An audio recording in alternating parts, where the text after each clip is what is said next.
gosh, you know what? I think what we should do, all of us together, because this will make me feel better too. Everybody take a big deep breath in, hold it, and just let it go. Let go of everything.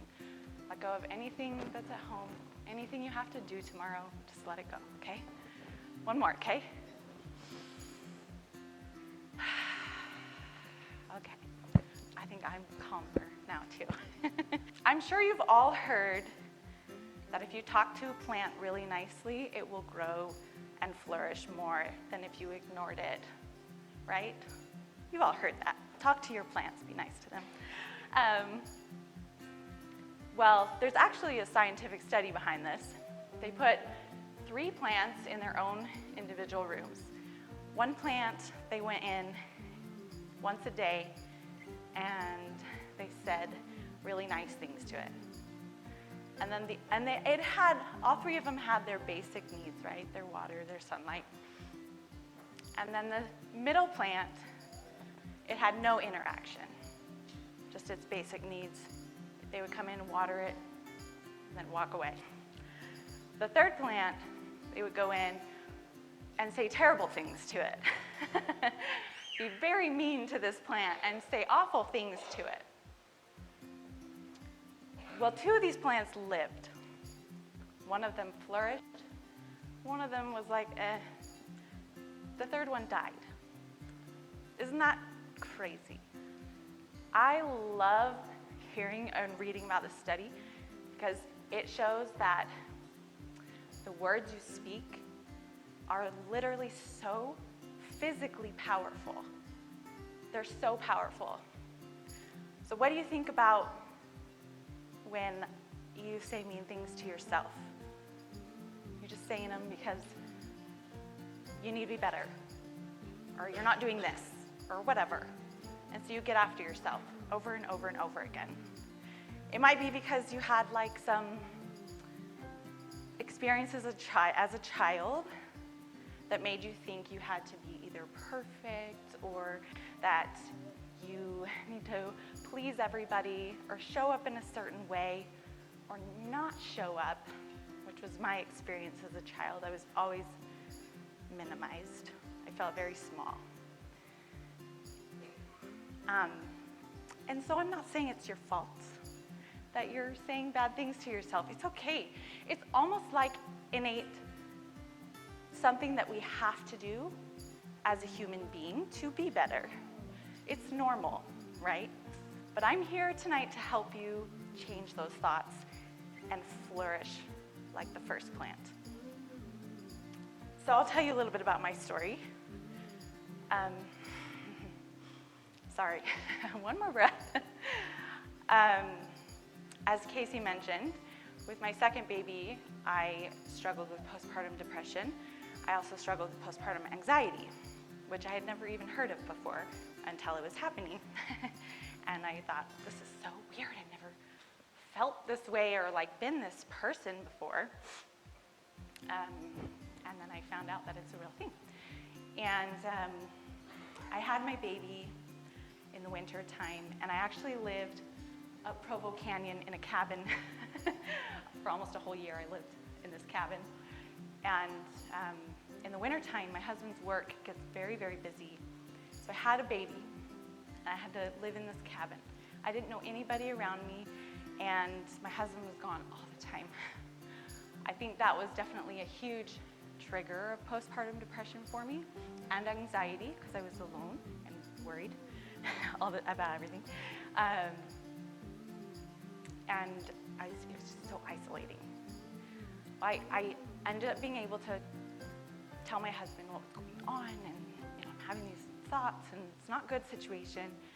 And he was like, okay, I'm gonna make sure you're not alone, which is really like what I need as a person. I definitely love connection, and I love people. And so I really needed that. And that helped me with the really hard stuff, right? But as a result of this, I started shaming myself for everything. Everything. I'm not a terrible mom. I can't work out. I can't eat healthy. Why am I going to McDonald's every single day? Why am I doing frozen pizza for my kids every single day? And I kid you not, this is not an exaggeration, stand in the mirror and just say, oh my gosh, you're so fat. Like out loud, I said those things. You're so fat. You're so ugly. Like you're a cow. I don't know why I used that one, but I did. And that morphed into every day, all the time. Why can't you work out? Why can't you do this? Why are you such a terrible mom, wife, friend, all the things? And I mean, I had insecurities before, but this was like intense. This was bad. And guess what, guys? Those were affirmations. All of those things I was saying to myself, those were affirmations. They're just negative affirmations. What they were doing was affirming what I thought I believed about myself. They were proving to me that those little thoughts that come in that aren't always true or have very little truth to them were true, and they were like full-blown problems, right? And I would see them over and over and over again and really create something that didn't need to exist. So that's a negative affirmation. Well, I ended up joining this makeup company, and my leader in this company, bless her heart, she is just the best mindset person ever. Anyway, she recommended a book to me, and I want to see by raise of hand if any of you have read or heard of The Miracle Morning. Anybody? Yes! Oh, so many of you. Oh, I love it. If you've never heard of The Miracle Morning or you haven't read it, please go read it. It's an amazing book about a really crazy story of this man who went through a lot of hard times, and he created a miracle morning for himself. He uses the acronym SAVERS, and this is what he said to do. I had never engulfed a book as fast as I engulfed this book, and so I wanted to do everything that he was saying, because I was like, oh, this is so good. So SAVERS, every morning you get up and you have silence, affirmations, visualizations, exercise, reading, and scripting, or like journaling. It wouldn't have fit with, SAVERS. So I was like, okay, I'm gonna do this. So I was getting up an hour early. I have this newborn baby, and I'm getting up an hour early. I shouldn't have been doing that, but it's fine. And I was having silence, which when you have anxiety, silence doesn't exist in your mind. And then I was pulling these affirmations off of the internet and just saying these random, like, I love my body, or I am enough, or I am worthy, right? I was just saying these things, random generic things. And I was doing everything else. Well, every morning I was saying these affirmations, like, this is so dumb. This is the dumbest thing ever. Why am I doing this? Why am I saying these things out loud? Like, it feels so weird and awkward. But I didn't believe them. I had no belief that I was beautiful or I loved my body. I didn't believe any of that. And that was my biggest problem. And I just thought it was dumb, and so I gave it up. So when people tell me, oh, affirmations are weird, or they're stupid, or they don't work, I'm like, I've been there. I totally understand. I totally understand where you're coming from. Because you didn't believe those affirmations. You didn't actually think they were true. But one day, I don't remember what I was doing. Remember, I was trying to tell myself that I was beautiful because I didn't believe it before. I knew it was a problem. Obviously, it was out of hand, and I was like, okay, I got to do something. And so I was trying these affirmations, and they were dumb. But one day, I was changing a diaper or feeding my baby a bottle, can't really remember, and I was watching my hands do this. I was watching my hands, and this thought popped into my brain. I know it was divine guidance. I absolutely know it was not my thought. Your hands are so beautiful. Your hands are beautiful not because of the skin or the knuckles, or I have nice piano fingers, but because of what they represent. What are they doing right now? They're keeping your baby alive. They create, they love, they hug. They're amazing.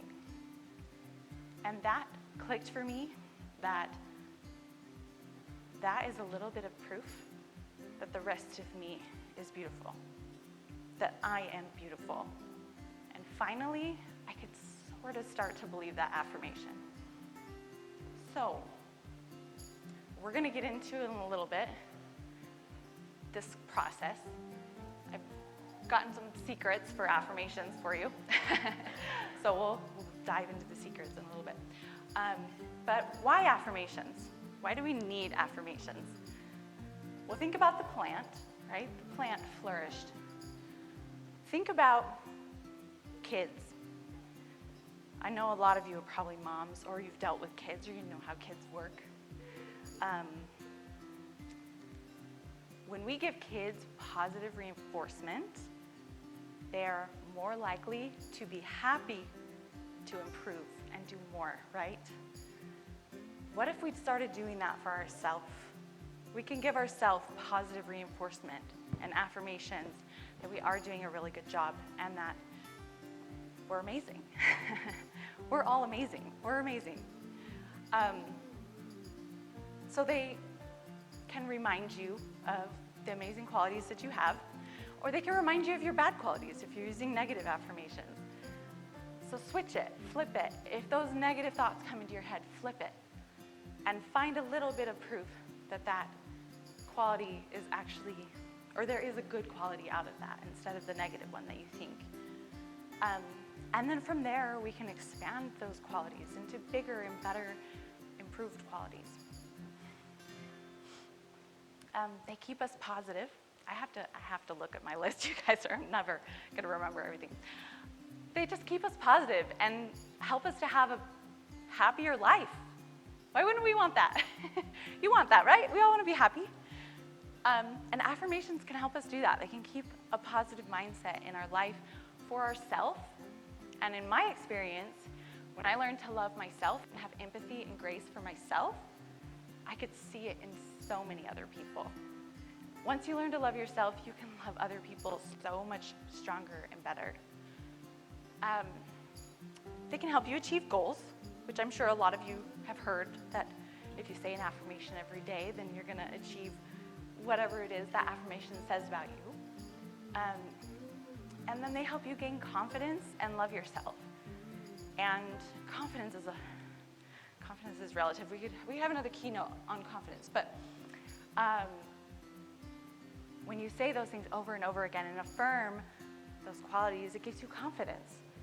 And especially the way we're going to talk about the cycle of using an affirmation, your confidence will grow exponentially. And really, all of these things together encompass overall joy. And for me, joy is different from happiness. Happiness is an emotion, and I really feel like joy is all-encompassing of hope, faith, gratitude, and it's just living a joyful life, a meaningful and purposeful life.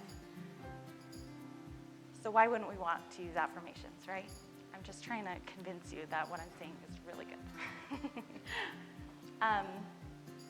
Okay, we're gonna get into how they work, the cycle and secrets, or whatever, of affirmations. And then we're gonna do a little exercise after that. You all have a little affirmation card on your tables for you, but let me just, we'll go over the cycle of an affirmation. And it's really cool when you start to understand how it can build and grow exponentially, like I was saying. So the first key thing, you have to believe what you're saying. If you don't believe what you're saying, then you're never going to become that person or achieve that goal, right? Because you won't be able to take the action if you don't believe it. And the way we do this is finding that little bit of proof. Remember, my hands were just a little bit of proof. And then I could say that over, and it wasn't overnight, definitely not overnight. But I could just build upon that. I knew my hands were beautiful. I knew that had worth in my hands, and so why wouldn't I have that in the rest of me? And so you use your proof to build upon that and take action. So what action do you need to take to further this affirmation? Really, if you just said something every single day and then you didn't do anything about it, you're never going to grow and you're never going to get anywhere. So if you were saying like, I'm a billionaire, yeah, I'm a billionaire, and say that every day, but sit at home and don't do anything, I'm pretty sure like you're not going to be a billionaire. Maybe, I don't know, but I'm pretty sure you're not going to be a billionaire if you're just saying that every day. But if you believe in yourself, even a little, that you have potential to be a billionaire, maybe you have this amazing idea that could be a billionaire idea. You use that proof, right? Oh yeah, I could be a billionaire because I have this little bit of potential, right? And you use that and you take action. What do you need to do next? What do you need to change in your life? What uncomfortable things do you need to get out of and improve? And then, once you take that action, this is super important. This is what we all struggle with, especially as women. Give yourself so much grace. So much grace. That was just beautiful timing.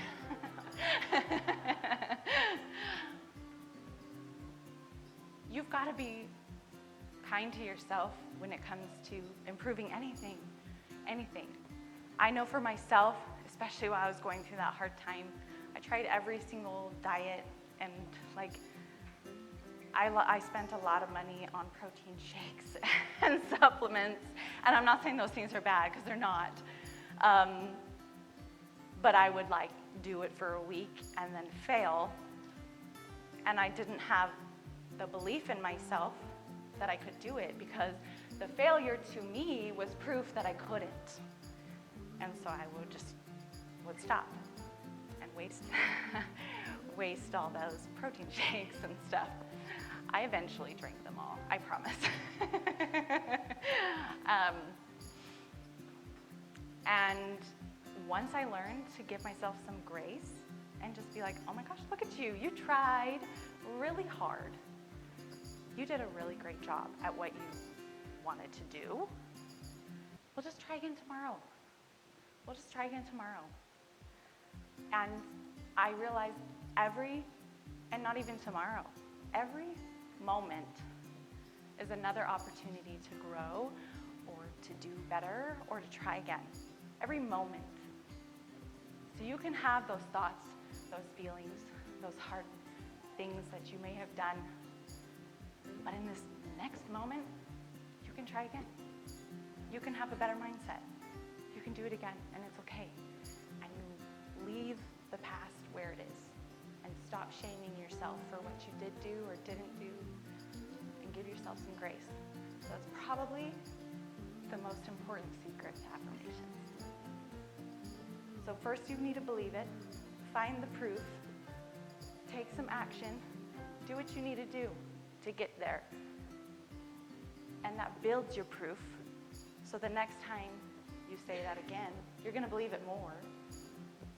And then give yourself grace. Don't shame yourself for what you didn't do. That's like totally the opposite of what an affirmation is for. Okay, so that's your cycle. And then, give yourself grace. Did I say that? Yeah, I did. That's your cycle, okay? So now, I'm going to help you. We're going to make our own affirmations. And then I'm going to talk to you about how to use them. Okay, so you all have your paper and a pen, right? If anybody doesn't have a card or a pen, just raise your hand and we'll get you one. We're all good? Awesome. Okay. I thought about what example to give you today, for myself, something that I've done, and I thought, you know what, we're just going to go into this one. It's a little, like, kind of personal. It's uncomfortable. It's about money. So money has been hard for me. Money's been there. I've never not had money. But there's always been a shameful place about money, with how I use money and with what I can do with money. And so the first question you want to ask is, what is your goal? What do you want? What do you want? I want money, personally. I want some money. I want to do specific things with money. I want to grow a successful business. And I want to have a debt-free life. This is my current thing that I want. So what do you want? Then the next is really important. How do you want to feel when you achieve that thing that you want? When you get what you want, how do you want it to make you feel? I want to feel empowered to do good with money, and I want to feel freedom from debt. Those are my feelings that I want.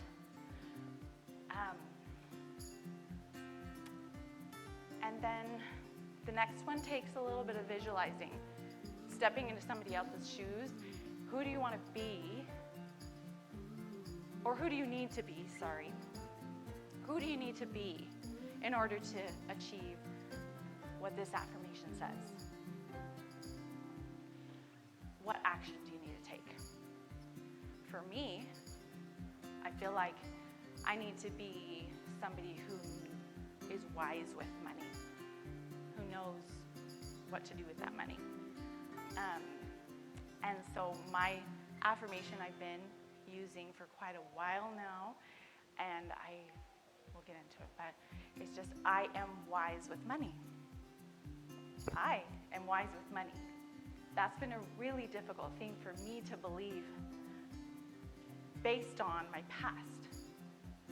But what I've done, I've taken this affirmation and thought, okay, when was I actually, or what good did I do with money at one point? I love supporting small businesses and small women entrepreneurs. Love it. And that's really one of my big goals. And so I've been able to do that in the past. That may not be like what I need in the future to be wise with money, but it's what I have done. And so I have a little bit of proof that I can do good with money, and I'm wise with it. And so I use that, I build upon that, and then I take action. And I've been taking so much action this year, and it hurts my brain because I hate math, and I hate numbers.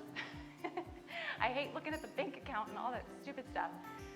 But I've been taking so much action to learn about taxes and business practices and how to pay off your debt faster in a non-scammy way. And so I've been taking all this massive action. And you know what's been happening?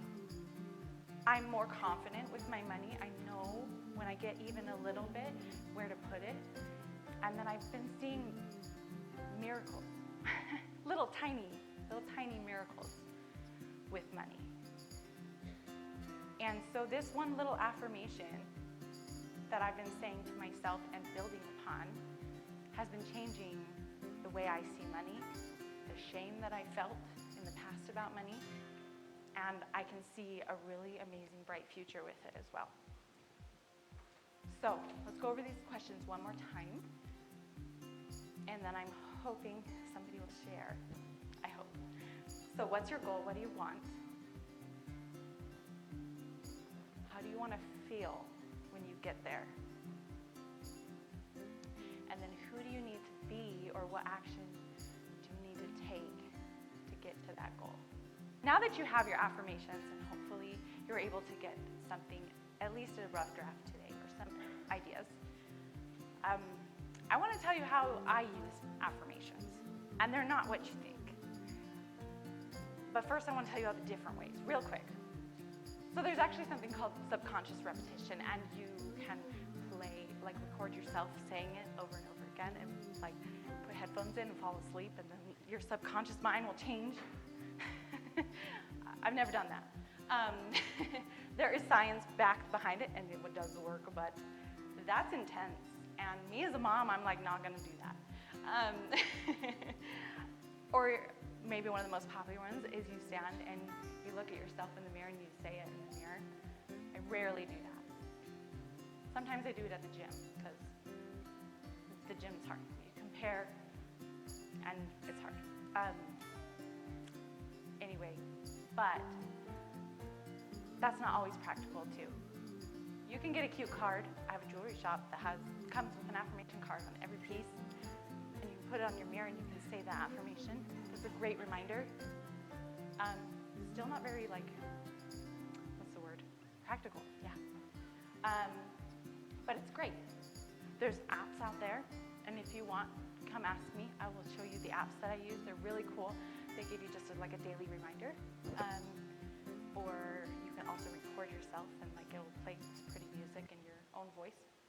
Or you can journal them. This has been one of my favorite ways recently, is taking my feelings and what I need, and then journaling out affirmations of what I need in the moment or for that day to set my intention for that day.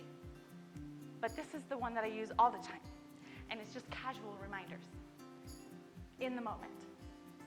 I'm about to yell at my kids, and I flip it, and I say, no, you are patient, you're calm, you need to see it from their level or whatever the situation is. Or I might see myself and go, whoa, what's happening over there? And then I flip it and I go, no, you're beautiful and you're worthy no matter what you look like. And you've worked really hard to be strong. And your body is enough, and you are enough, and you're amazing. So those little flips and casual reminders every day is really what I encourage you to do. Flip the negative thoughts and make it more accessible to you. Don't make it like a hard thing, like an unattainable thing where you have to sit and do it. You know what I mean?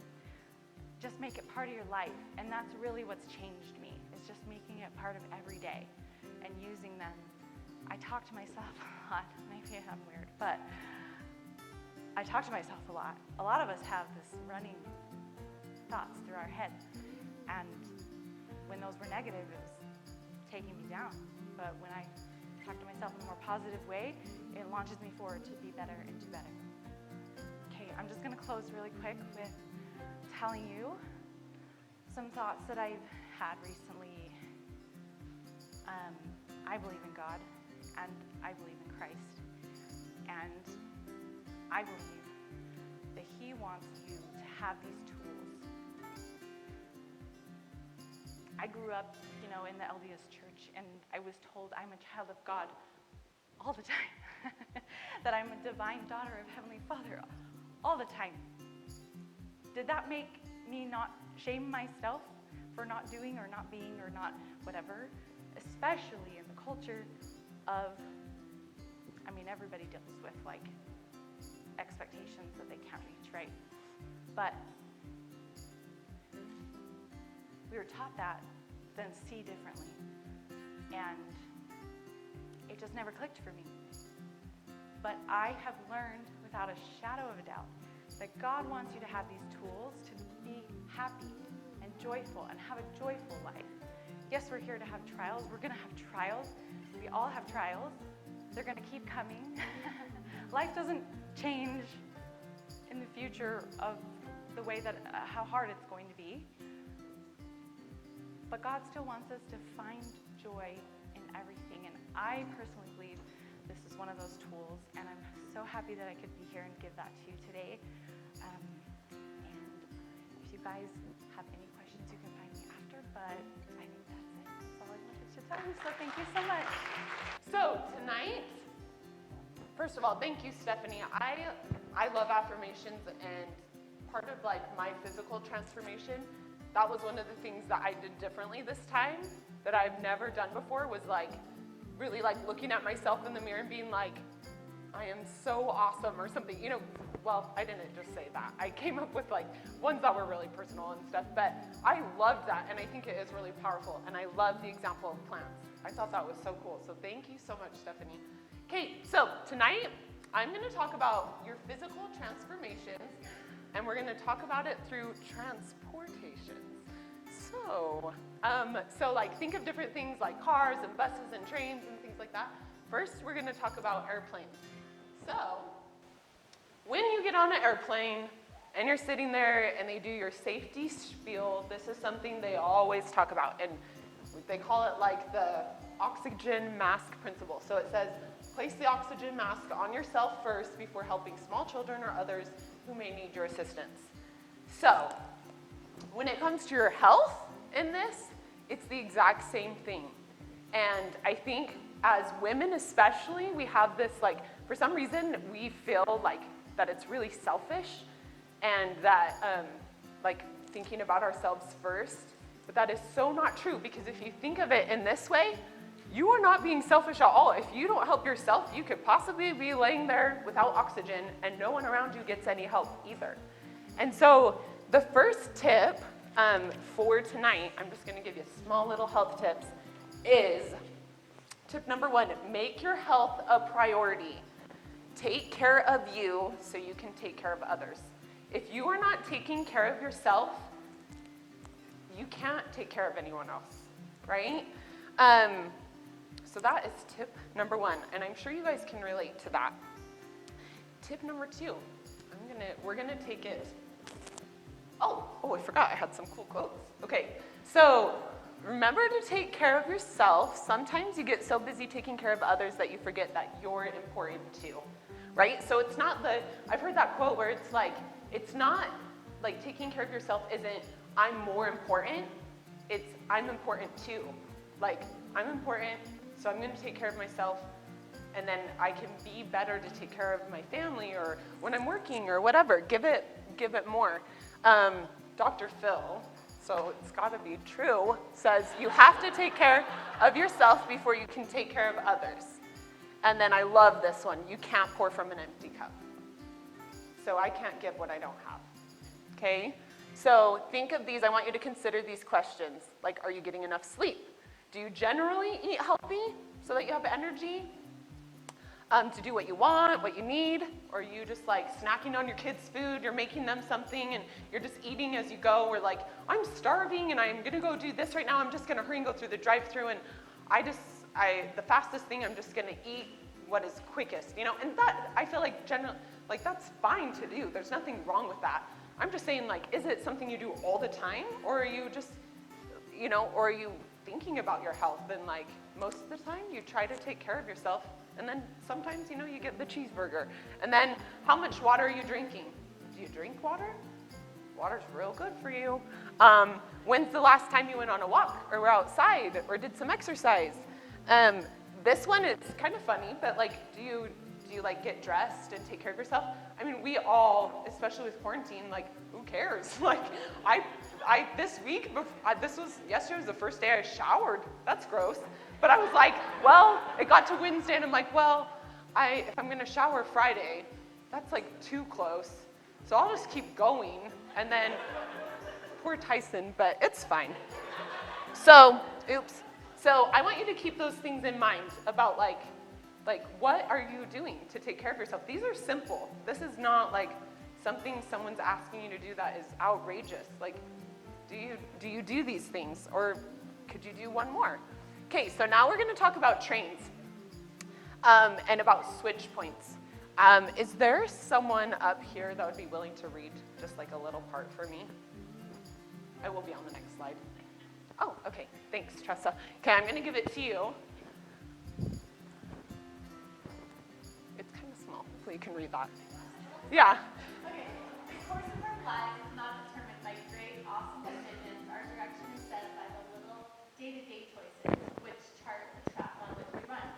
Many years ago, I worked in the head office of one of our railroads. One day, I received a telephone call from my counterpart in Newark, New Jersey, who said that a passenger train had arrived without its baggage car. The patrons were angry. The We discovered that the train had been properly made up in Oakland, California, and properly delivered to St. Louis, from which station it was to be carried to its destination on the East Coast. But the St. Louis yards thought this switchman had moved a piece of steel just 3 inches. That piece of steel was a switch point, and the car that should have been in Newark, New Jersey, was in New Orleans, Louisiana, 1,300 miles away. Their lives would then view an incalculable, if I can say that right, potential for good. The small day-to-day decisions will determine the course of your lives. Gordon B. Hinckley. Thank you. Okay, so I love that.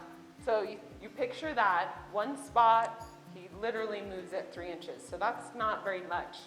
And then it ends up, when I was telling Tyson this, I'm like, then it was 13,000 miles away. And he's like, I don't know where in America it could be 13,000. I'm like, I'm horrible with distance, obviously. But I was like, well, it makes it sound cooler to be like, fell off in the ocean and now it's like in Europe or something. So if you think about that, like, if you think about that in your health, right? Those little things that we talked about before, like the little things you can do to take care of yourself, now they seem small. And sometimes it seems like, why am I gonna do that? Or like, I don't notice a difference when I drink water. Like it doesn't make a difference to me, so And then like, then you start creating other habits. And it's like whatever habits you're choosing now, in that, time passes and later on you're either here or you're here, right? So with your health, with most every decisions and things that you do every day, those things matter.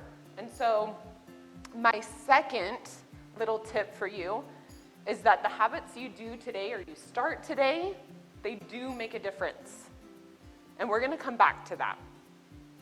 We'll come back to that too. So when I show you this next word, I just want you to kind of yell out what comes to mind. Like, what do you think of? So when you think of the word journey, what do you think of? Yeah. Okay, that was quick too. 5 points for Laura. Like, what do you think of when there's like no right or wrong answers. What? Long. Yeah, journeys can seem very long. Changeable all the time. I love that. Fun. Yeah. Travel. I love it. What? Adventure. I love The Bachelor. They always talk about the journey. I haven't seen it, but I'm going to take your word for that. I think a lot of people can relate to that.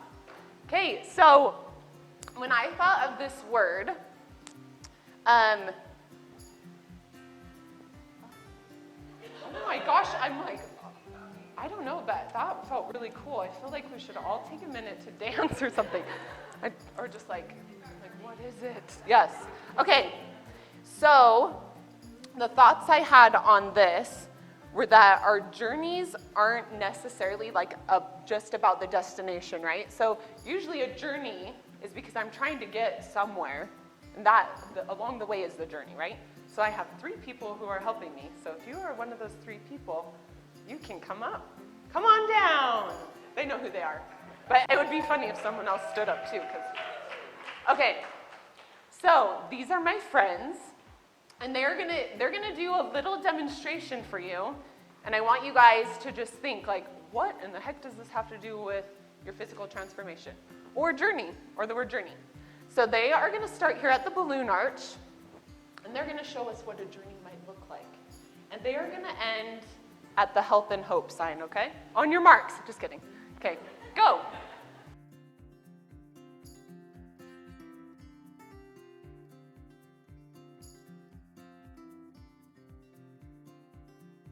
Perfect, thank you guys. You guys can sit down, thank you. Okay, what did you guys notice? Everybody's journey is different. They have a different path.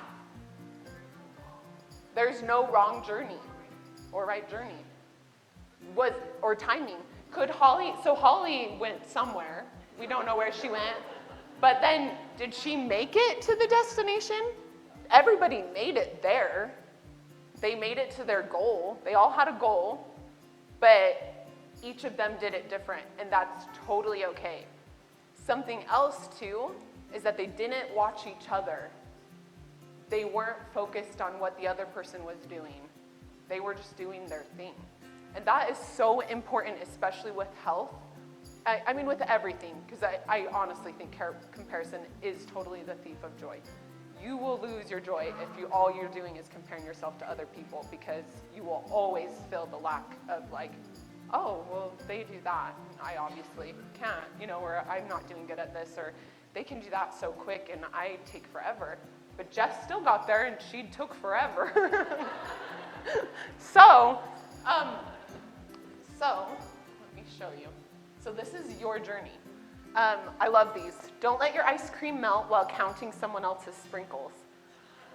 Confidence isn't about walking into a room thinking you're better than everyone. It's walking in and not comparing yourself to anyone at all. Okay, this is another one I really love. If the grass looks greener on the other side, stop staring, stop comparing, stop complaining, start watering the grass where you're standing. Okay, so I wanted to tell you a little bit about my health journey. So actually, a lot of people here I know, so they've known me for a while. A lot of people I don't know. And so this time last year, I was pregnant with my third little baby, and I was 230 pounds. So I was a lot heavier than I am now. I mean, I was pregnant too, so granted that there was that. I had 8 pregnancies in I had 8 pregnancies in the last 7 years, and I have 3 babies. So I had a lot of miscarriages and went through a lot of, it always makes me emotional even though I'm like, okay, I'm good. But anyways, so my body had been through a lot. I had just been through a lot, and I wrote down some things from I know I'll get to a point where I'll kind of forget what I want to say when I get emotional. So I had really struggled with a lot, not just weight, but weight in other ways. I struggled a lot with anxiety. I had very situational depression where some things would just really get me down. I feel like I was in the victim mentality. Everything happened to me. Everything was it was definitely not my fault, but oh, how dare Tyson sleep in? He doesn't even care that I get up, It was things like that it's not him. If it's not them, but it always was. That was always in my mind. And anyways, I don't know why that makes me emotional. So that's where I was at. Then I had my cute little baby Nora, and once she was about 2 months old. I was I've got to do something. I've got to change something about my health because I didn't have energy. I had 2 other kids who were 2 and 3. No, they were 1 and 2. So my kids, I had 3 kids under the age of 3. So I was exhausted and I did not feel energy. And it's almost that perpetual thing where you're I don't feel good, so I'm gonna eat the cheeseburger. So then that makes me not feel good, so I gotta eat the gummy bears. So then that makes me feel good for a little bit. But then all the habits and things I was doing never made me feel better. It did for a minute, but it never made me feel better. So I reached out to my friend Tressa, who's actually here. And she, I had a couple years ago seen her physical transformation, her journey. And she had just had her baby, and I saw just such a difference in her. Yes, weight, but a different light about her after she had done this program. And so I reached out to her and I was I've got to do something. And so I did a trained switch point, and I tried the Habits of Health program with Optavia, which was just a way of changing those habits, those little things we were talking about, and learning. It did start out, I'll say this, it did start out where in my mind, I just want to lose weight. That was it. That's all I was focused on. But once I started doing it, I started realizing, no, this is way different. This is more about my mind. Where's my mind? Why do I want to do this? I want to feel better. I want to have energy, all these things. So oh, there you go. So that was me in June last year. I feel like if I was just to show you that picture, I'd be so embarrassed. But honestly, I'm like, that is what happens when you change your habits. And I probably worked out 5 times in this time, just so you know. Because people are always like, did you work out? I'm like, no. I have a really fat baby, but that is it. She's like the fattest, sweetest baby ever. But this is what happens when you change your habits, when you do little things at a time. So this was the real transformation. So this was me in March last year, and then that was in October. And the person over here felt these, right, that we talked about: anxious, depressed, isolated, lack of self-love. And then as I learned these habits and learned how to change with loving myself, not saying, I'm gonna love myself when I get to my goal, but being like, I love myself, that's why I'm gonna drink more water. I like water. So I hope if no one in here drinks water, that is your goal tonight. But things like that, I love myself so much that I am gonna do little things so that within time, it will make a difference, right? And now I'm like, pep to my step, you know? Okay, so these questions again, right? So I just want you guys to think, I want you to leave with one goal in mind. That is my goal for you. It's just to think of one goal right now that could start just wherever you're at. How can you improve your health? What's one little thing you can do? Can you drink more water? Of course, that's the first thing that I read. Can you sleep?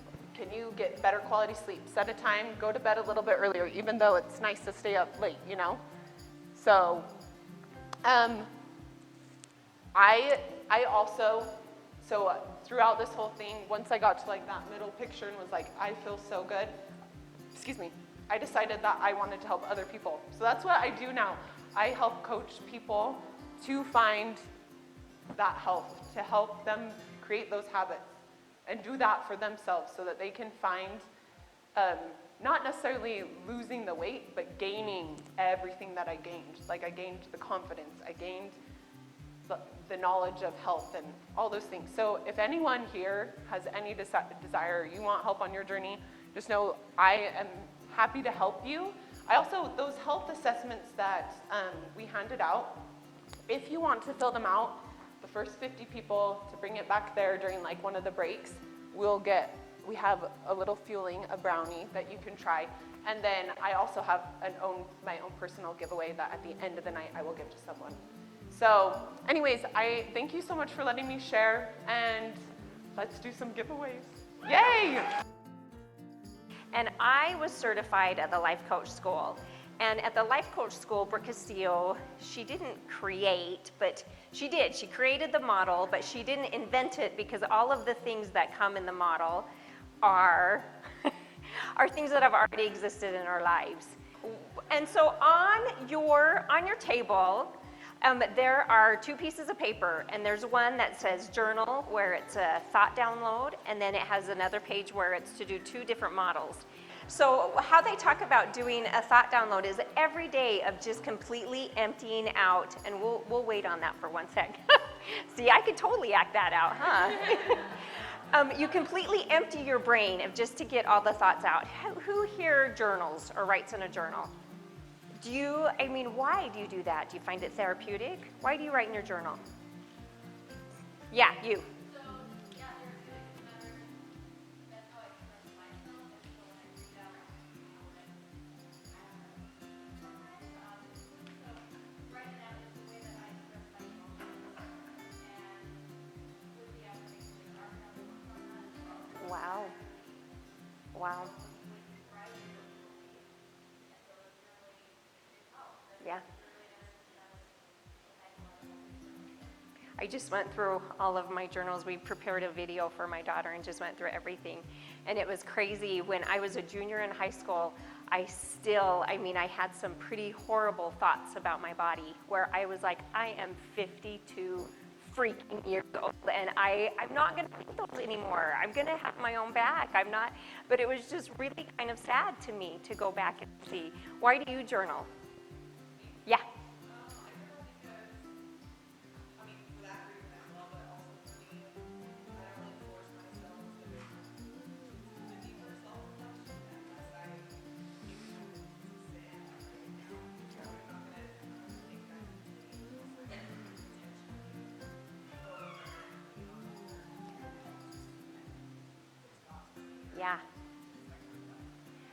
and the thought download, to do it specifically to empty out your brain.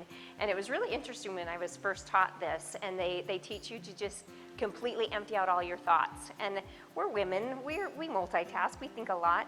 And it took me a minute, but you free write for 5 minutes without any editing, without checking grammar, without checking punctuation, and you just edit. And it was funny, my brain, typical, I mean, we're all over the place, we're juggling balls, but when I do my thought downloads, always something will come up, oh, gotta get taco shells for dinner tonight. So I write my grocery list when I do my thought downloads, and it's like, oh, I gotta, and so I have a little to-do things, and just to get it all out. But I wanted to use Ashley's challenge that she had for you to set a challenge that you want to do, because you can do the model. I wish that we had it up here, but what the model is it comes through and you fill in the different areas of so circumstances, every circumstance, so you take from your thought download, there are thoughts and circumstances. And I've done thought downloads before where I thought things that I was stressing about were circumstances, where they were just facts. And they weren't, they were just thoughts. They were complete thoughts that I was bringing. And so you have to fill in the model, and you'll see on your paper that you have there, that where you fill in the model, you fill in your thoughts, and then you go through, and your thoughts create our feelings lead to our actions, and our actions always cause our results, always. So if there's an area in your life that you're not liking, look at your thoughts around that area. Anyway, let's go ahead and do a 3-minute thought download, and just empty. It's brain dump. Just get everything in your brain that you're coming out. You can either do it for anything, or if you want to take Ashley's challenge and come up with a goal, do your thoughts around that goal. Completely empty out all your thoughts, why you haven't achieved it, what do you think around it, is it possible for you? Okay, after you guys, I know that was a shorter time, but we're winging it. What does Ashley call it? Flexible. We are flexible, right? We're women, we go, we flow. Once you do your thought download, then you go through and you circle out thoughts. Circle all the thoughts, and then cross out circumstances, and just kind of see where you are with your thoughts. And I think you'll be surprised. I think that that's what comes with the power of either working with a coach, to be able to point out that that's just the thought. There are some things, like some family origin beliefs that we have. I mean, we all have them, right? Losing weight can be hard, making money's hard, rich people are bad. I mean, we all have these thoughts that we just grew up believing that are beliefs, where if you think a thought enough, it becomes a belief. And you get to a point, and I got to a stage in my life where I started challenging some of these thoughts, where it's like, that's not true. No, I'm not. And no, it's not. And they're pretty awesome. And it's just, you can challenge those thoughts. So once you go through and you get your thoughts and your circumstances, on the next page that you practice, you guys can do this later when you think of Ashley's challenge. Just put in there what the challenge, and you can do models backwards, which are so cool. If you guys do a couple models, once you get, one of a circumstance can be our weight, or our money, or our age. Thought it was funny when Stephanie brought that up. Why do we put, it's what we put behind that, what it means. I mean, it's my weight. I mean, there's no way I'm going to tell everybody, but why? I mean, it's just a number. There's people that weigh less than me that would be, or so made more, that would be super happy to be. I mean, it's so funny, the meaning we put behind neutral things. The weather is another thing that is neutral. So you can put your circumstance, if you're going to do a health journey, you can put as a circumstance the weight you want to be. And you can put as your result, you achieve that. And you can go through, and the thoughts that you have about that circumstance and the feelings that you would need to have in order to do the actions that would lead to that result. So you guys can do that after. I want to be able to make sure Steve has time, but we will watch this clip really quick. And then I want you guys to pay attention and point out some of the thoughts that she has just in this clip. To be undeniably pretty. That's me. Yes. I'm beautiful. Are you shopping for a gift? And browsing for me. So sizing is a little limited here in the store, but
Okay, you can stop it. I just love seeing that walk that she's walking in. I mean, what changed between the day before? What changed? Not a friggin' thing. She hit her head. I mean, she bonked her head and I remember watching this movie and I honestly thought, gosh, I was jealous of her. I'm like, gosh, that would be so nice to just wake up and to think really good thoughts about myself. And I'm like, wait a second. I mean, no, it wouldn't be nice, but it's just, I'm old enough and wise enough that it takes work. We have to do the work in order to have those, unless you can smack your head at the gym, really luckily, then you actually have to do the work and you have to get clear on your thoughts and you need to do your downloads or you need to be able to see what you're thinking. I was working out this morning and I hadn't worked out all this week. It was a busy week. My daughter got married. I'm going to ride that one until Monday where it's no longer an excuse. But I went and I worked out and I did not want to go. I had not gone all week and I work out at F45 that I love and it's so fun. But I was ornery. I didn't want to be there. Went on a vacation just with my little family before, went to Hawaii, ate a few too many Matsumoto shaved ices. I was just like, I feel chubby. I don't want to be here. And I was like, oh, kind of planning out my day. And I'm like, oh, I get to go and present tonight and talk about thoughts. I was like, wait a second. Let me kind of think of the last 15 minutes that I've spent in the gym. I've complained. I've thought about, I can't do this. Why am I here? And then I stepped back and I did what Stephanie said. And I was like, oh my gosh, you still worked out 3 times. Your daughter got married. It was a beautiful week. It was an amazing opportunity to spend that week with her. She did everything right. And I took a minute. Then I went to the next stand and I was like, I think I can do heavier weights. And I went to anyway, I lifted easily much heavier weights than what I would have normally done. And I switched my thought and I had an awesome workout and my day turned around. But I had to step back and say, what are you thinking about? And I do this stuff. This last week I haven't. And so I just want to let you know that when you do the work and you're conscious, you really can create whatever it is you want. You really can have the circumstances you can't change, but you can have the results and you can have your thoughts think differently about those circumstances. So if you guys all want to watch that, you can text me and your favorite. There's so many one-liners in there, but we won't tell anybody we like that because other people might make fun of us because it's kind of an embarrassing show, but I love it. So thank you guys. And I'll do it 1,000 times again. And I'll rise unafraid. I'll rise up in spite of the anger. Rise up, and I'll do it 1,000 times again. When the silence isn't quiet, and it feels like it's getting hard to breathe. You feel like dying for you,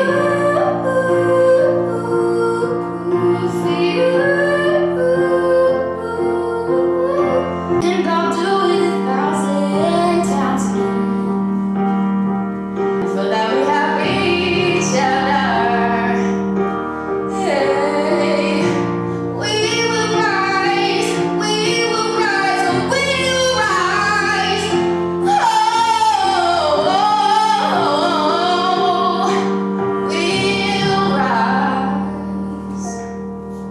and we'll rise like the day we'll rise up, in spite of the ache. And we'll do it 1,000 times again for you, for you, for you,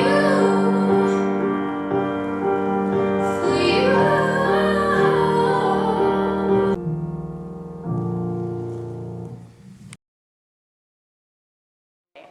So, okay, our last section here, we are going to, I'm so excited for this guided meditation. We're going to be led by Holly in a guided meditation. A little bit about Holly. Anyone know where Rishikesh is by chance? Throw it out, any guesses?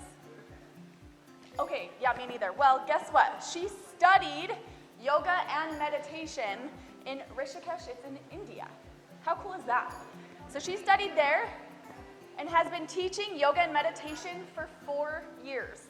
In 2017, she started Elevate Corporate Wellness, where she teaches yoga and meditation for over 30 companies and organizations.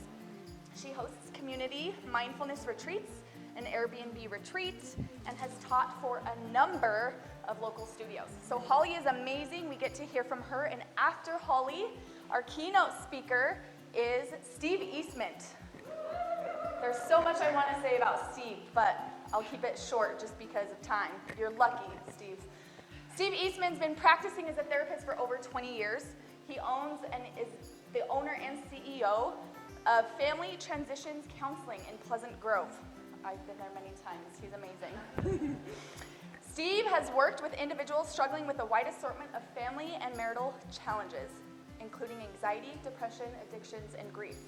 He works often with both men and women who have been or are going through a divorce, and has special concern for helping them land well after the upheaval that a divorce causes. Steve has spoken at many LDS singles and mid-singles events, BYU Education Week, and women's conferences, and many awards and stakes throughout the Valley. He is the father of 4 fantastic kids, 3 of whom have graduated into the real life, and 1 who is still at home. And the secret that you all don't know about Steve is in high school, he won the slam dunk contest. So Steve will get to join us after Holly. Holly, it is all you. I'll be really quick. I'll tell you just a tiny bit about myself, and then we'll get started into the guided meditation.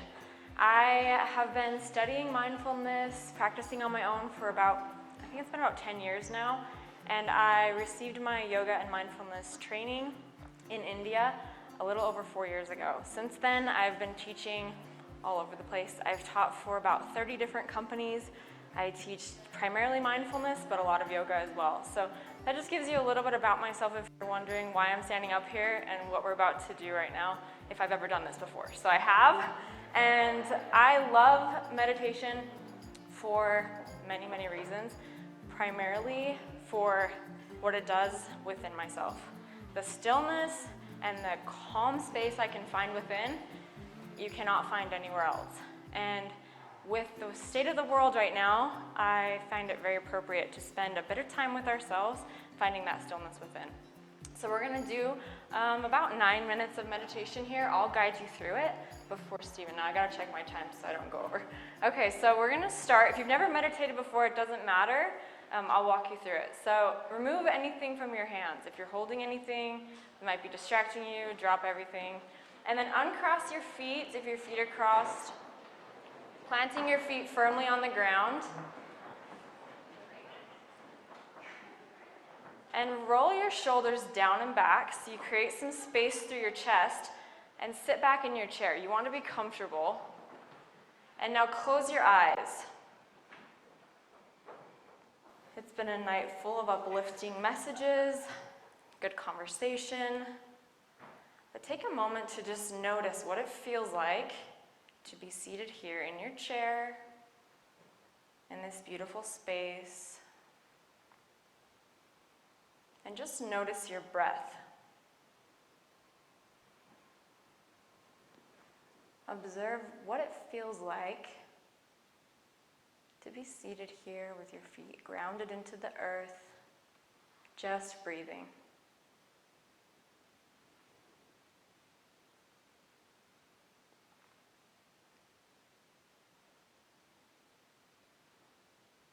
Today's meditation will be centered on self-love.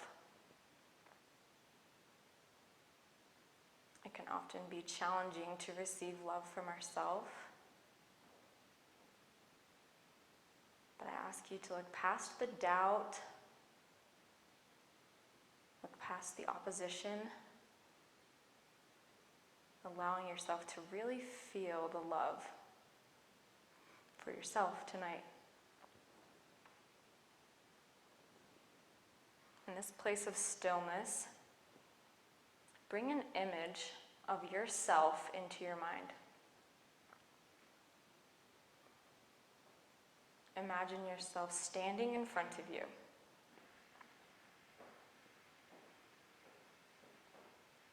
observing all the little details. Notice what you're wearing, noticing the expression on your face.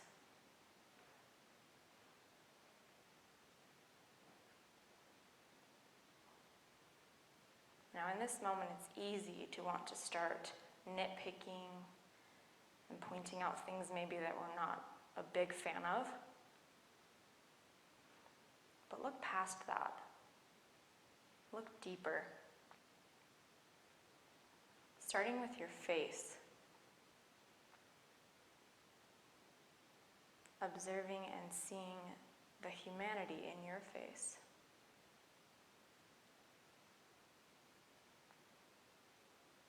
Maybe there's some little lines near your eyes,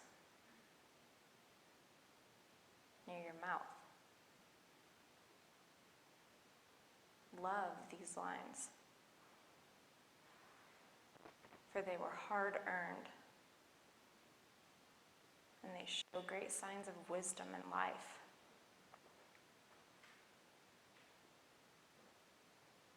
Noticing your hair, whether it's curly, straight, long, short, fluffy, whatever it is. Maybe there's some white or some gray hairs intermixed.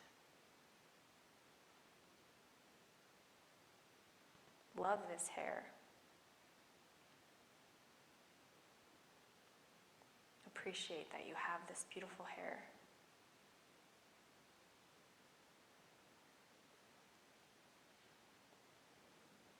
Bringing your awareness to your mouth.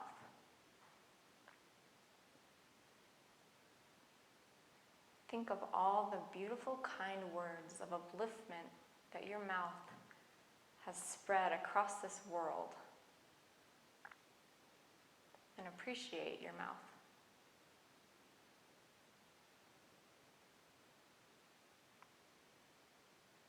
Noticing your shoulders. These shoulders that have carried weight, that have helped lift and hold you tall and strong. Appreciate and love these shoulders.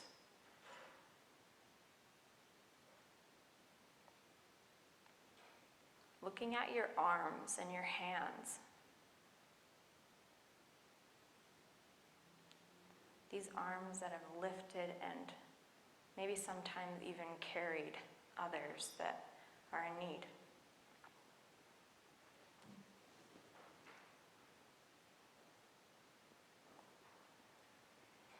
As you notice your hands, look at the little lines on your hands. Maybe there's dirt underneath your fingernails.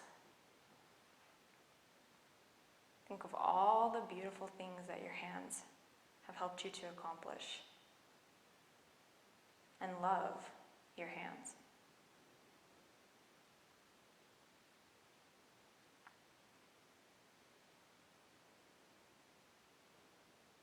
Noticing your chest and your torso. And appreciate all that your body has done for you. Maybe you've brought other humans into this world. Or maybe you've accomplished amazing feats. Love and appreciate your chest and your torso for these things. But then look past everything on the outside and look at your heart. This heart that loves and cares for so many people and things. Appreciate yourself for this beautiful heart that you have.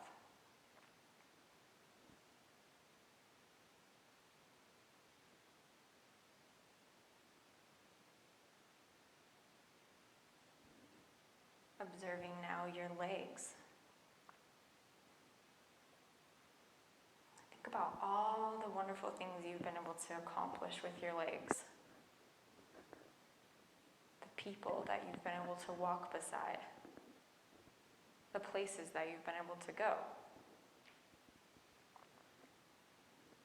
Appreciate and love these legs.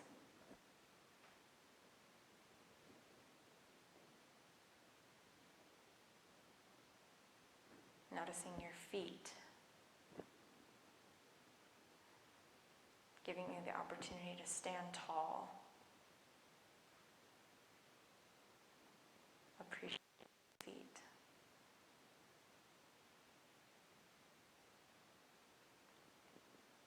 Noticing yourself as a whole standing in front of you.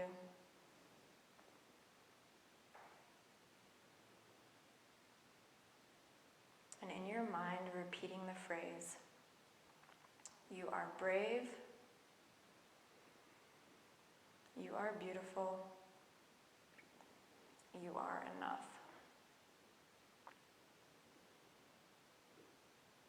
You are brave, you are beautiful, you are enough.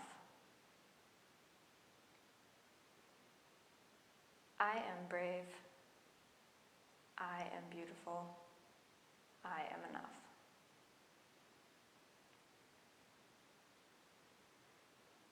Picturing now in your mind's eye the other women in your life who support and uplift you. Your army of support. Imagine these women are all next to you, behind you, and around you. Maybe you're all holding hands or linking arms.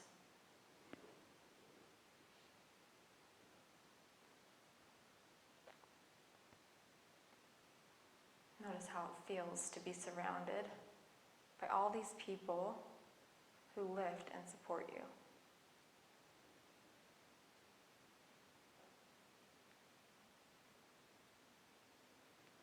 During this challenging time, we often can't be next to the people that we love the most.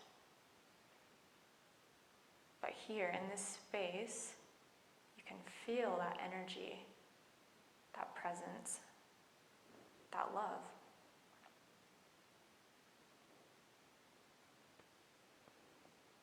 As you look upon this picture of yourself with these wonderful people, saying the phrase in your you are brave, you are beautiful, you are enough. We are brave, we are beautiful, we are enough.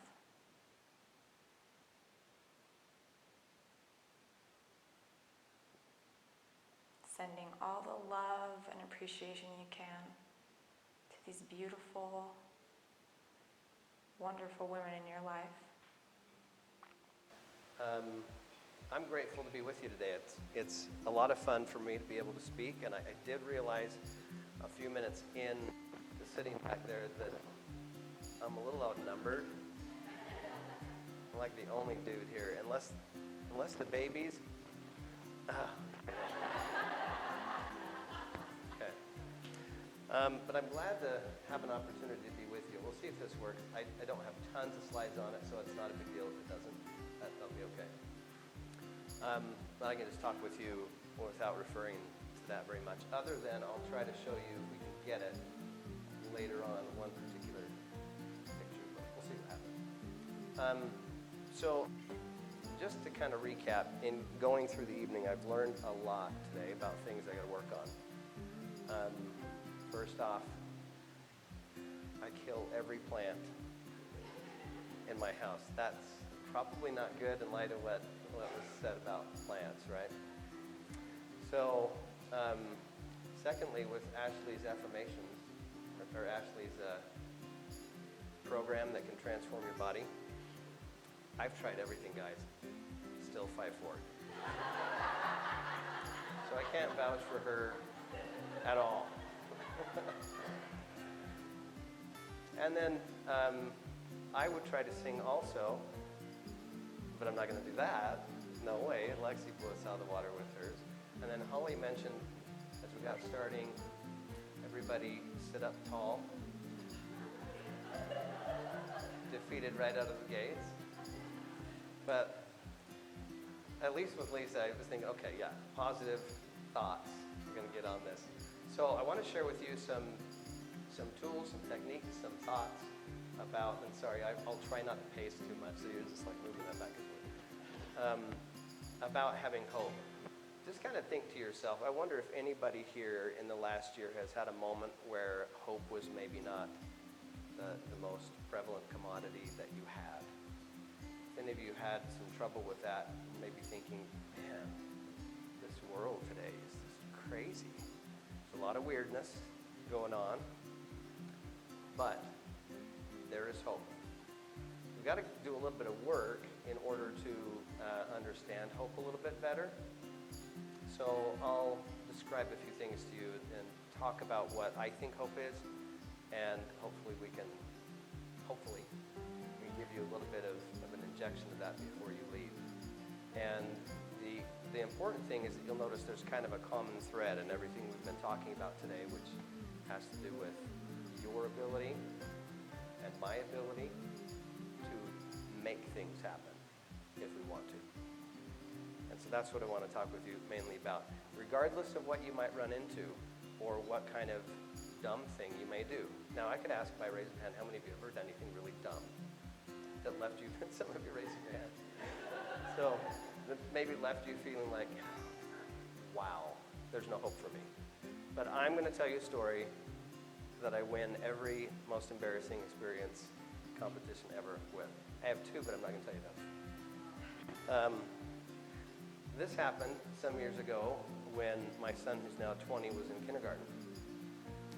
And they had Scarecrow Day. Now, Scarecrow Day is a fun day. You go with your child to kindergarten and you bring toddler clothes and you bring newspapers and things like that so you can make a little scarecrow. It's around Halloween. You sit there with them for an hour and you make this great little scarecrow. It's just a lot of fun. Well, in this kindergarten class, at the end of the hour, me and Jackson had a lot of fun, and then the teacher stood up and she said, now, all you parents, any of you that want to go up to the front office and check out your little scarecrows, you just go right on up there and do that, and then you can go home. And I thought, that's a lot of security for scarecrows. But okay.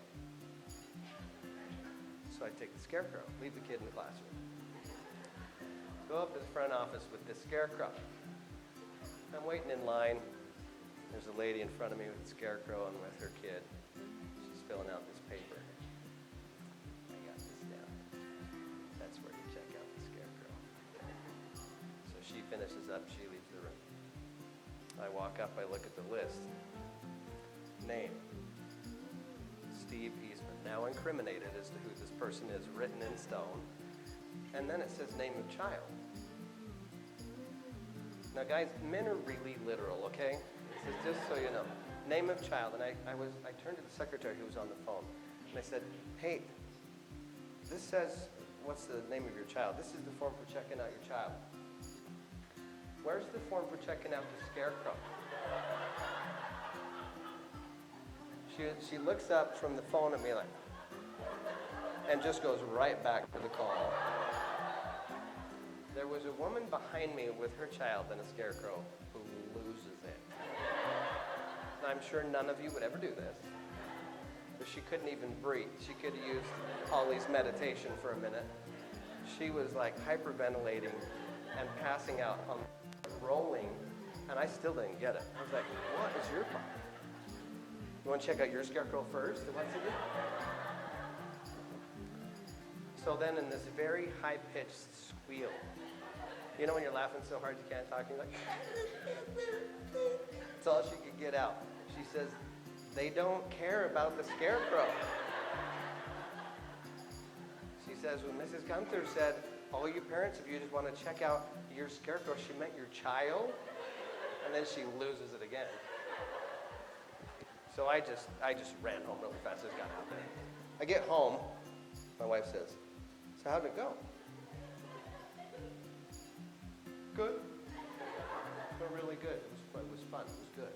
She says, well, tell me about it. So at the end, Mrs. Gunther said, any of you who want to check the scarecrow out, she says, you didn't. You're like, yeah, I did that. So, just telling you ladies, if you have felt hopeless this year, thinking, I can't believe how stupid I can be, first of all, we're going to change the way you're talking to yourself, but secondly, you're not that stupid, believe me. I got you beat. Now, as far as hope is concerned, dictionary definition, kind of get the gist of what hope is defined as. And then we're going to do a little bit of work on it because it's just not quite complete. Not that I'm trying to compete with Cambridge or anything, but you'll see what I mean if I have any hope getting into this paper. Okay. It says hope, to want something to happen or to be true, and usually have a good reason to think that it might. Okay, that's pretty fair, except for it kind of sounds more like a wish. To want something to happen or to be true, and usually have a good reason to think that it might. But actually, I want to argue a little bit stronger about what hope really is. First of all, hope is a function of thought first, emotion second, and action third. If we're really hoping for something, really, then there's power in that. And I want to walk you through how to make that happen. It's really pretty cool. So, the overarching principle here, your circumstances do not dictate hope. Now, some of you may be sitting in circumstances right now that you think, this is bad. Like my life right now, it's bad. I've got this going on, I've got that going on, I don't have this going on. It's not good. And you might feel hopeless. But your circumstances don't dictate hope. So where does it come from? Well, it begins with thought, which subsequently rolls into emotion, and from there is action. So let's talk about that. First off, I'll give you a couple of examples of what I mean. There's a Harvard professor of anthropology named Stephen Jay Gould. He was 40 years old when he got a diagnosis of a rare abdominal cancer. The prognosis was bad. They said the median survivability is about 8 months. Now you get that kind of diagnosis and it's kind of scary. But he's a professor, a statistician. He started to think about that. Wait a minute, the median survivability. And then he said the median is not the message. The median means half the people don't live 8 months. But the other half live longer than that. The median is not the message. What do I need to do in order to be in that category? So he started to think, first of all, I'm young. Second, I'm in relatively good health. I'm following Ashley's program. Third, there's really good medical care. And fourth, he said he had a really good overarching attitude about it. And he started putting that stuff to work. Well, he lived another 20 years. And he died of an unrelated illness. Now, I'm not trying to tell you, hey, don't even worry about any kind of diagnosis. You can think your way out of it. No, because sometimes stuff happens. Eventually, we will all pass on. But I am telling you that there's a lot of power in what you think. Let me show you another example. This is what's called a mosaic. It's a type of picture that is made by clipping ceramic tiles together.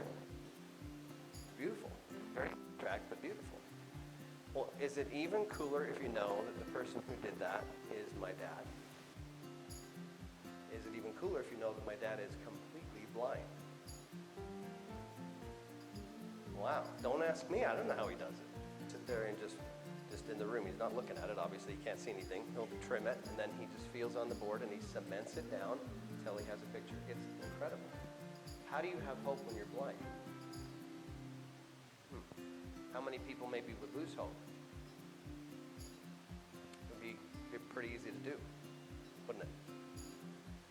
And yet, there he is, working on his stuff. He's got quite the racket going on. He lives in assisted living, he sells these things. So, it's an amazing thing what he's been able to pull off as a blind person. I want to give you a little acronym here and follow through this with you. I decided this is easier to remember if we break it down. So I took the word hope. We're going to go one letter at a time and help you see the different parts of it. So H, first of all, to help you see how to acquire this thing that Stephen Jay Gould was able to do, that my dad's been able to do, and that you can leave here doing. If you feel hopeless, the goal here is you leave here tonight with a little bit of an attitude. You're going to go out of here and say, no, I got this. I got this. So the first one is happiness. H is for happiness. You can pick really any cool word. I thought of honest, but then honest, like honest. I didn't want to do that. So I decided we'll go with happiness. Besides, it fits really well. So when you think about happiness, let me walk you through how happiness works. There is a verse of scripture from a prophet who lived in miserable conditions. And he said, simple little line, it says, it came to pass that we did live after the manner of happiness. It doesn't say it came to pass that we lived happily ever after. That's not a thing, by the way. We lived after the manner of happiness. What does that mean? That means that they suffered a lot, they struggled through stuff, but they decided to live the way happy people lived and to go get it. To go get happiness. Happiness doesn't just happen to us. We make it happen. So how do we go about that? Well, first of all, when adversity is there, which pick a year, and you'll go through it. It's always there. Sometimes it's a little better than others, but it's always going to be there.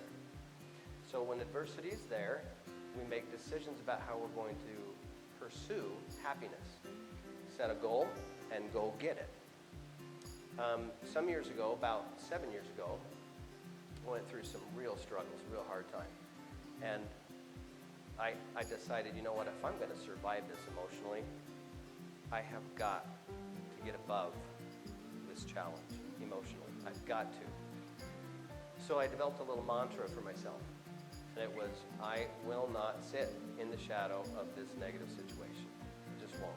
And I'm stubborn enough that I knew I'd stick to it. It's like, I'm not going to do this. I will not sit and just let this thing beat me up. There was nothing I could do about it. It was happening to me.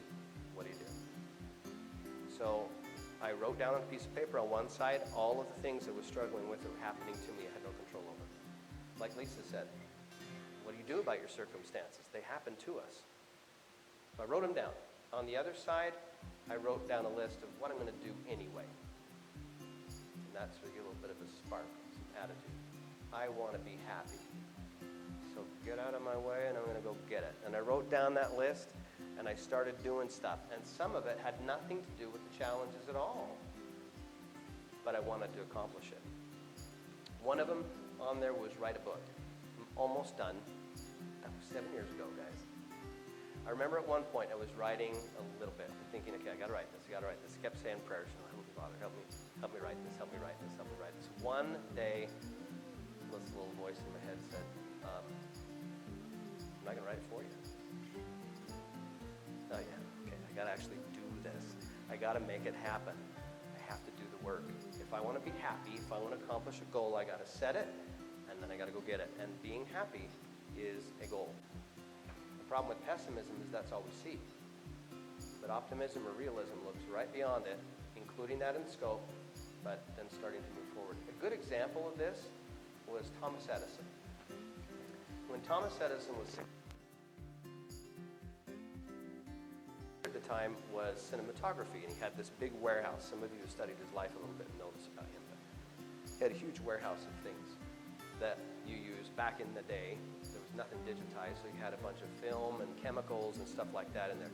And one night, spontaneous combustion occurred in that warehouse, and it just went up. Like everything he had for his business at 65.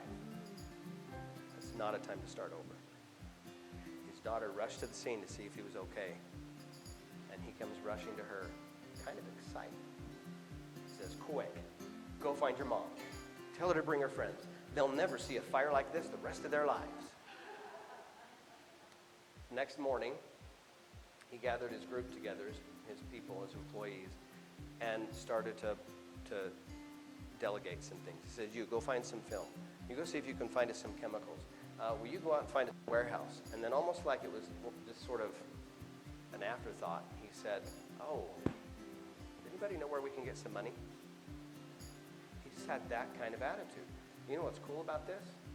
Everything you know about Thomas Edison happened after that fire, not before.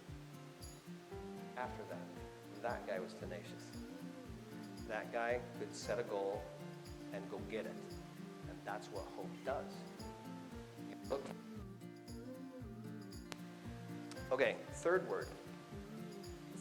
The third letter is P for peace. This one, I love this one. Peace is my favorite emotion. If you can do that, I decided that you can. It's my favorite, so if you want to have it, you can use that too. Peace is my favorite emotion. Schedule a few moments every day on purpose that you're going to experience peace. We are too busy. We are too overworked. We're too overbooked. We don't have time for each other. We've got too much stuff going on. And I don't have to ask you if you agree with that. I know that's how you feel. That's how we all get. We need to schedule time for peace. So think of things that bring you peace. And a few minutes every day, go do them. Whether it is meditation, like Holly had us do tonight, thought downloads, like Lisa had us do, whatever it is that can help you, do that a few minutes every day. For me, I've discovered a few things. I really relax a lot when I hear water. And not like just the faucet, like water over rocks, you know what I mean? So I built a pond in my backyard. It took me a year and a half to do it in summers. But I built a pond and a little waterfall with rocks area, so I can go out there and just sit and just listen to the little stream. And it's so relaxing. Now you want to double down on it if it's a really stressful day. You go to Swig and you get a Diet Raspberry Dream 44 ounce. And then you go sit by the pond, and that works really well. So figure out what works for you. It can be anything at all that brings you peace, but do it a few minutes every day. And I would recommend one thing not to do. Please do not seek for peace from the very person who has hurt you. The person who maybe you have the biggest beef with in your life. The person maybe who has taken your peace. Don't seek for peace. I don't mean that in a way of holding a grudge either. The point is that they can't give it to you. They are the source of peace. So think about that. Don't seek for it. Some people live years of their lives trying to get an apology from someone who's not going to do it. Don't seek peace that way, thinking that that's where your peace comes from. Find some things that work and go seek that every day. The final word, empathy. E for empathy. Get outside yourself every day. Do something for someone else so you can get away from your own problems. And I can attest that that works. 7 years ago, going through that struggle, my clients in therapy didn't know it, but they saved my life. Because during that time, I'd go to work, and I was in a lot of emotional pain. I get to work, and I had to be there for them. And because men are so blasted compartmentalized, you know how we are, I could put it in a box, stick it on the shelf, and just be there for the client and forget what I was having to deal with and help them. And by the end of the day, I felt so much better just empathizing with other people. Find ways to do that. Share yourself, your sympathies, your emotions with other people and help them through their struggles. Now, let me ask you just to think for a minute what you hope for. What are some of the things you hope for? As we talk about these, I'll throw out a few examples, but I want to give you a quote from Abraham Lincoln that I really love. And then we're going to apply it to this. The best way to predict the future is to create it. I love that. The best way to predict the future is to create it. That has hope written all in it. Remember, as we talk about these things, hope is not dictated by your circumstances. Your circumstances don't tell you this is hopeless. You'll never get past it. You decide whether or not that's true. And too often what we do is we give up. We're in difficult circumstances and we just say, I can't do it. It's too big for me, I can't do it. reality, there are ways. So first of all, perhaps for you, some of the stuff we've talked about tonight is what you're after. You want good health or to lose weight. Okay. Then what is your plan of action? If you're just hoping for it, it's only a wish. Right? Well, I said it wrong. If you're just thinking that would be nice, okay, then it's only a wish. But if you hope for it, then there's action involved. You set your eyes on it, you think this is what I want. And then you get a little bit, tenacious in your soul. You're like, I've got this. I'm doing this. I'm done being unhealthy. I'm going to go get it. And then you go get it. It's kind of important to do that last step. So what is your plan of action? Think about that as a component of hope. And make it so. You want good health? Go get it. It's there for the taking. Maybe for you is a better financial situation. Maybe finances are tight and really, really, really hard to handle. Okay. What's your plan of action? How many of us just continue to spend and wonder when the money's going to come? Or we fail to save? Or a combination of both? Well, money's not just going to show up, nor does it drain out of the account on its own. That's identity theft, if that's the case, okay? It's our own habits that are our detriment, that erase our hope. So we've got to get out of our own ways. What is your plan of action? You want better finances? You want to make good money? Go get it. Now, I'm not saying that's like the most noble goal in the world, but if your finances are not great, then make something change. A couple others that are related. I hear these two a lot, so I want to go over them. What about a happy marriage? A lot of people are married, and they don't like it. They're not happy. Well, let's talk through that for a minute. Do you know that you can do a lot to help other people to change? I'm not saying that you can change them. Don't get in that kind of delusion, okay? You've heard the adage, you can lead a horse to water, but you can't make it drink, right? But you can make it thirsty.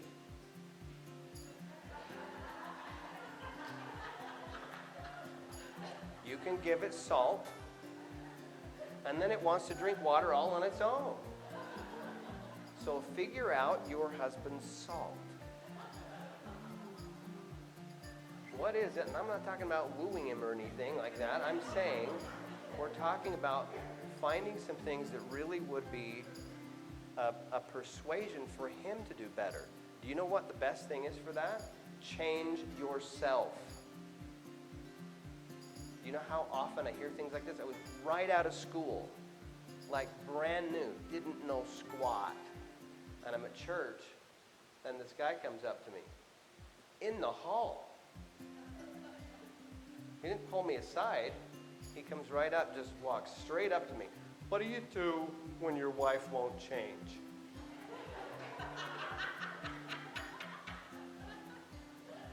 I wanted to say, well, what you do is you turn that little finger around and you point it at yourself. How many times do I sit in marriage counseling and hear, guess what my spouse did? Let me tell you. One situation, the woman, this was years ago too, everything really interesting happened right at first being a counselor. But anyway, this couple comes in and right out of the gates, she says, I don't have the problem. He has the problem. And I thought, I know where we have the problem. So, what we do, guys, is we begin our process of persuasion. You want a happy marriage? Okay. What's your plan of action? And believe me, it's not leave notes of what to do better on your husband's pillow. What you do is you look at yourself. What do I need to fix? How can I improve? As you improve, as you get better in your life, you will get happier. Happiness is not dependent upon another person. It's dependent upon what you and I do about it. So go get it. Don't make it that you'll be happy when your husband changes. No. Don't seek for peace from another person. get it yourself. Now, maybe you won't even notice. Occasionally, men overlook things a little bit. Maybe he will notice, and maybe he'll think, I gotta catch up. Maybe nothing will change in marriage, but you'll be happier. And that's the point. You can't control the other person. Now, some of you maybe are in a little bit different position. Maybe you've gone through a divorce. Maybe you're widowed, and you're hoping to get married. Okay. What's your plan of action? It's always going to come back to that.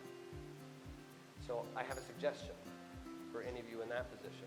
First of all, be committed to being the right person. And then you be committed to the process of finding the right person. And then when you found them, then you commit to that person. Now, I'm going to share with you a quote. I love this.